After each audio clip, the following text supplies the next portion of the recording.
सबको हंसाने वाले राजपाल यादव आज क्या अकेले खड़े हैं और क्या इसी वजह से वह सलाखों के पीछे पहुंच गए हैं। वो राजपाल यादव जिनके घर की रसोई कभी 24 घंटे चलती थी, जहां पर बॉलीवुड के उस दौर के स्ट्रगलर जो आज के बड़े स्टार हैं मुफ्त में रोटियां तोड़ते थे। वो राजपाल का काम चल रहा था, बहुत लोग उनके घर पर खाना खाते थे और कभी भी उफ तक नहीं किया। उस आदमी को वो राजपाल आज क्यों इस हालात में है, उन्हें कहना पड़ रहा है कि उनके पास कोई रास्ता नहीं बचा, कोई दोस्त नहीं बचा। क्या छोटे कद के इस बड़े कलाकार को अपनी ही कामयाबी की कीमत चुकानी पड़ रही, या उनके पास कोई और रास्ता नहीं बचा। फिल्म बनाने का फैसला उनकी जिंदगी का सबसे महंगा दांव साबित हुआ। क्या वाकई हालात इतने बिगड़ गए कि करोड़ों कमाने वाले इस अभिनेता के पास कर्ज चुकाने के पैसे नहीं बचे? इतना कंगाल हो गया वो, क्योंकि जिस हाथ में कभी अवार्ड्स की ट्रॉफी थी, आज उस हाथ में हथकड़ियां हैं बेबसी की। और इसीलिए सवाल है कि क्या मामला है राजपाल यादव का? क्या वह इस मामले पर एक चेक बाउंस तक है, या फिर कर्ज, अदालत, गलत फैसलों की एक लंबी श्रृंखला का नतीजा है? और राजपाल जेल क्यों गए? पैसा नहीं चुका पाए, इसीलिए ये अदालत वो सच नहीं बताया जो कानून जानता था। सरेंडर से ठीक पहले राजपाल यादव की आंखों में आंसू थे और बेबसी में कहीं भी सर का क्या करूं मैं, पैसा ही नहीं मेरे पास, कोई उपाय ही नहीं दिखता। हम अकेले हैं यहाँ पे, कोई दोस्त नहीं है। इस संकट की घड़ी में हमको अकेले निपटना है। राजपाल यादव ने एक्चुअली बहुतों का डिप्रेशन दूर किया। उनकी फिल्में देखकर हम सब गुदगुदाए हैं। बहुत सारी फिल्म, चाहे वो भूल भुलैया हो, पंडित जी वाला सीन या चुपके चुपके, बहुत फिल्में राजपाल यादव की थी जो हम लोगों को बहुत हंसाई हैं। ढोल अनगिनत फिल्में राजपाल यादव की हैं, जहां देखकर हम सब अपनी जिंदगी जी चुके हैं।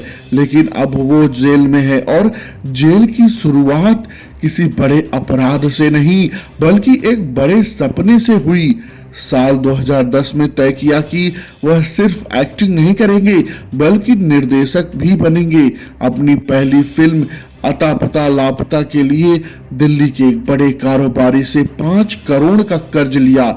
हालांकि राजपाल कह रहे थे कि कर्ज नहीं लिया था, उन्होंने इन्वेस्ट किया था। वो अपने बेटे को लॉन्च करना चाह रहे थे, हीरो बनाना चाह रहे थे। लेकिन जो बात निकल कर आ रही है वो यह कि समझौता हुआ था, मुनाफे के साथ पैसा लौटा देंगे, लेकिन किस्मत के साथ नहीं दिया। फिल्म बॉक्स ऑफिस पर बुरी तरीके से लौट गई। अब 5 करोड़ का कर्जा ब्याज और पेनाल्टी के साथ करीब 9 करोड़ तक पहुंच गया। राजपाल ने कोर्ट को कई बार वादे किए कि पैसा चुका देंगे, लेकिन वो नाकाम रहे। कोर्ट को अधूरी जानकारी देने वाला, कोर्ट की बात न मानने वाले से जज साहब नाराज हुए और साफ कहा कि कलाकार होने के नाते कोई स्पेशल ट्रीटमेंट नहीं मिलेगा। 5 फरवरी 2026 को राजपाल यादव ने तिहाड़ जेल में सरेंडर किया और अब 6 महीने की सजा काट रहे हैं। अब सवाल क्या, राजपाल वाकई कंगाल हो गए थे? जिस इंसान ने सालों साल हंसाया वो आज रो रहा है।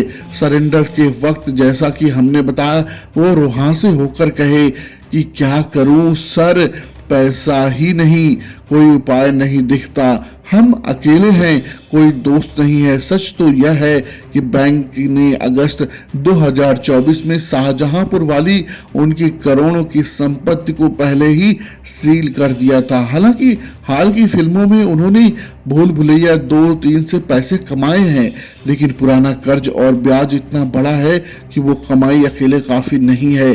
करोड़ों कमाने वाला सितारा आज बैंक के नोटिसों और बेबसी के बीच गिरा हुआ है। सजा काटने से कर्ज खत्म नहीं होता। उन्हें 9 करोड़ रुपए फिर भी चुकाने पड़ेंगे। राजपाल उत्तर प्रदेश के शाहजहांपुर के एक छोटे से गांव से आए थे। एनएसडीसी से एक्टिंग सीखी। मुंबई में एक छोटे से कमरे में 6 लोगों के साथ रहकर दिन गुजारे। उनकी मेहनत ने कॉमेडी किंग बनाया, लेकिन गलत व्यापारिक रस ने जमीन पर ला दिया। यह कहानी सिखाती है कि कामयाबी पाने जितना आसान उसको संभालना नहीं है। पुश्तैनी घर पर ताला लटका है और मुंबई की चकाचौंध फीकी पड़ गई। हालांकि यह बॉलीवुड को भी एक्सपोज करती है। राजपाल यादव का जेल जाना और यह कहना कि मैं अकेला हो गया हूँ, कोई साथ नहीं है, यह बॉलीवुड में लोगों को एक्सपोज भी करता है।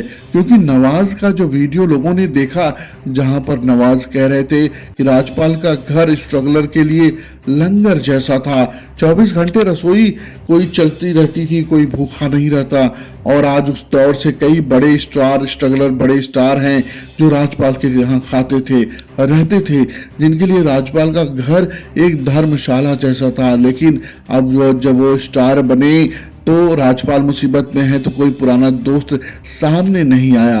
राजपाल ने जब कहा कि हम सब अकेले हैं, कोई दोस्त नहीं, अकेले निपटना पड़ेगा, तो ये समझ में लोगों को आया कि ग्लैमर की दुनिया में जब सितारा चमकता है तो दुनिया साथ देती है, लेकिन मुश्किल वक्त में लोग फोन उठाना बंद कर देते हैं। हालांकि भले ही इंडस्ट्री के लोग खामोश हो, लेकिन कई लोग सामने आए। सोनू सूद आए और कहा कि अगली फिल्म में साइन करेंगे।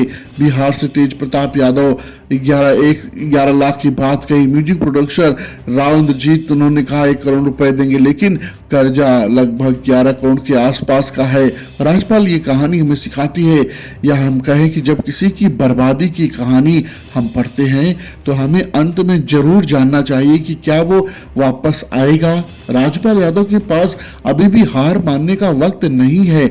फिल्में हैं उनके पास, अगर आने वाली फिल्में चल जाती हैं, कुछ नई फिल्में मिलती हैं इस घटना के बाद, क्योंकि राजपाल को लोग प्यार करते हैं, तो हो सकता है जिंदगी बेहतर हो जाए और तिहाड़ की सलाखें उनके करियर का अंत नहीं, एक कड़ा इम्तिहान है।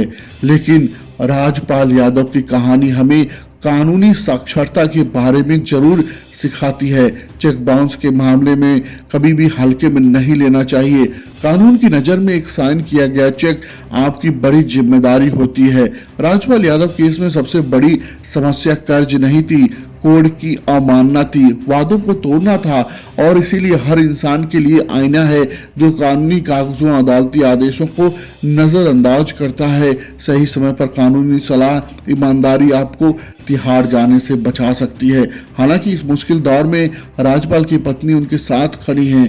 बच्चों पर सोशल मीडिया का, समाज का दबाव है, लेकिन परिवार साथ है।